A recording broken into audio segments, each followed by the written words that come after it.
The domino effect. One of the hardest things that I've ever done was become a police officer while being a Christian.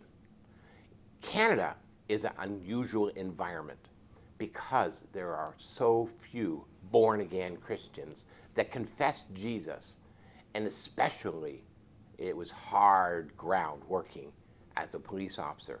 It was difficult when I got hired. They didn't want to hire me because I was a minister and a missionary. And when I got on the job after receiving my training, I went through 11 training officers because no one wanted to work with me. Now, they said that they didn't like the fact that I brought my Bible into the guard room and I would read my Bible. And they said that my whole life was a list of do's and don'ts. And they didn't respect me because they didn't know and understand who I was. They judged my book by my cover, namely the Bible that I carried in my front left pocket. And so then they started to call me all names, pejorative names that were very insulting, like Bible thumper, or Father Brown, or the Rev. Who do you think you are? And I was just trying to be a cop for Christ. 11 training officers. It was so difficult. I mean, my year of previous training in the police academy and getting the highest grades, and I just was wanting to serve so desperately. But when I was on probation, they just did not accept me. Of course, I was brand new. I had squeaky shoes, but they just didn't really give me a chance. And so one after another, they would work with me for a couple days, a couple weeks, and all of a sudden they stopped. They said, I don't want to work with them anymore.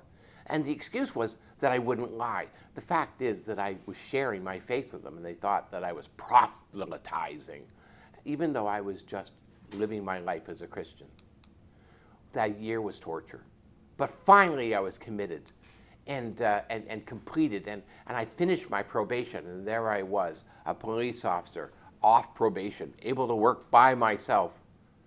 That very next year, I met this tall, solidly built man with an English accent. This Bobby, this sergeant, came from England, and he got hired in our police department.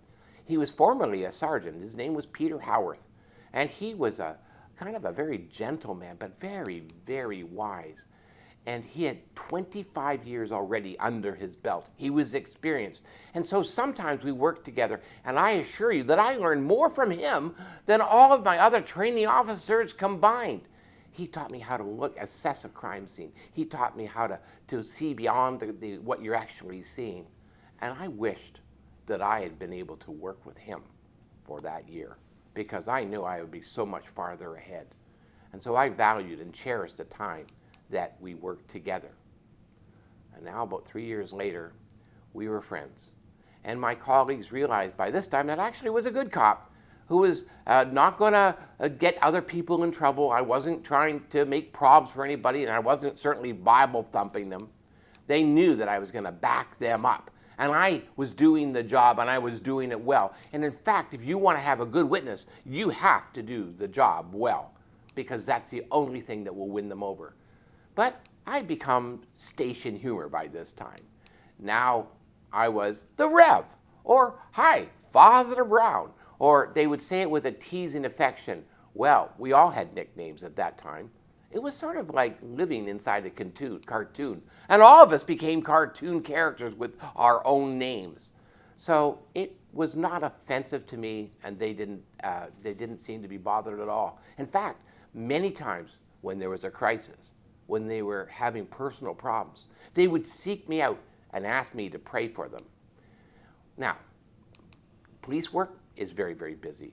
In Toronto, we rarely ever got a lunch break, which, by the way, can happen at any time of the day. Don't let the name lunch break confuse you, because it was never at lunchtime. So one lunch break we had, which was at 3 a.m., yawn, we actually got to go back to the police station for a whole hour to eat. Of course, what was there open? Donut shops? There wasn't much to eat at 3 a.m. But what happened was all these officers were there sitting around a large table, and they were playing bones. Bones were a type of domino, where they would be shuffling all these dominoes, and they would be all hyped up in coffee, playing, they called it bones, playing bones, and they were all rambunctious and noisy, and they were all men with lots of testosterone. They were shouting, and they were betting on who was going to win.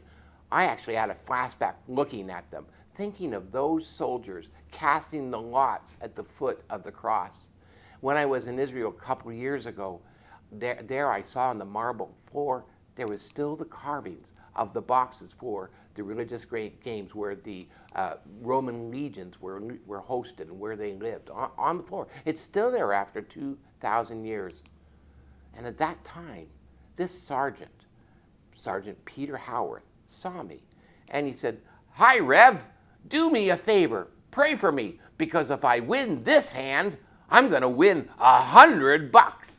And then he laughed, which caused everyone else at the table to laugh in a semi-affectionate, mocking way. So I asked him, "Well, Peter, if I pray for you, what's going to be God's cut?" He said, "What, 10%? Is that enough?" I said, "Oh, no, 10% is not enough for God." 20%? No, nowhere near enough. 50%? Okay, I'll tell you what. I'll donate 50% of the take if you pray for me and if I win this hand. I said, "Not enough." He said, "Well, what does God want? What could he possibly want more than 50%?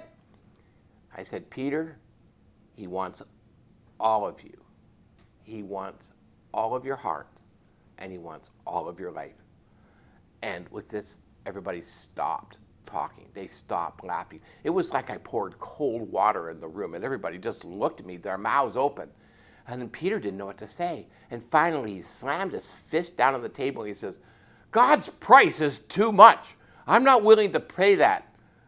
And I said, "Well, I want you to know I've already been praying for you, Peter." He says, "Well, thanks, I guess." And he went back to his game, and he won. And everybody was saying, "Whoa, you won!" And anyways, I never asked him for a cent. I don't know what he did with the winnings. But all I know is this, is that he kept on meeting with me after that. And every time he called me Father Brown, but in an English accent. And he seemed to really warm up to me. And we'd have many a coffee in me in my police car, him in his police car, on a quiet evening when there was break between the cars. And we would talk, and I would tell him about how I became a Christian and the things of God. And he seemed to be genuinely interested. Well, 8 years later, I left the job, and I bumped into this man. And to my surprise, it was Sergeant Peter Howarth. And do you know what?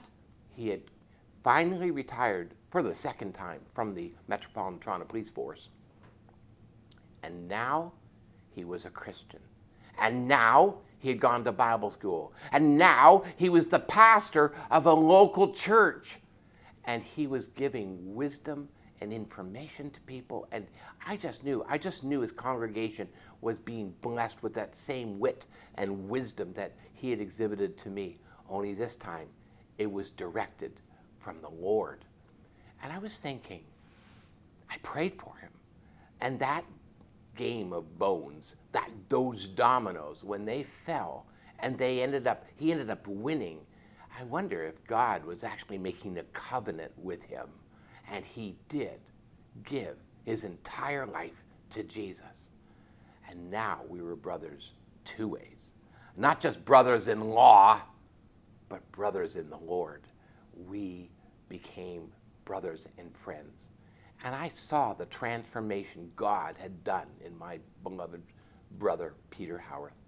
And he truly was being used by the Lord in a spectacular way, because that's the way the dominoes fell that day. May God bless you. And I just pray that God works in your life. And remember, God doesn't want 10% of your life. He wants 100% of you.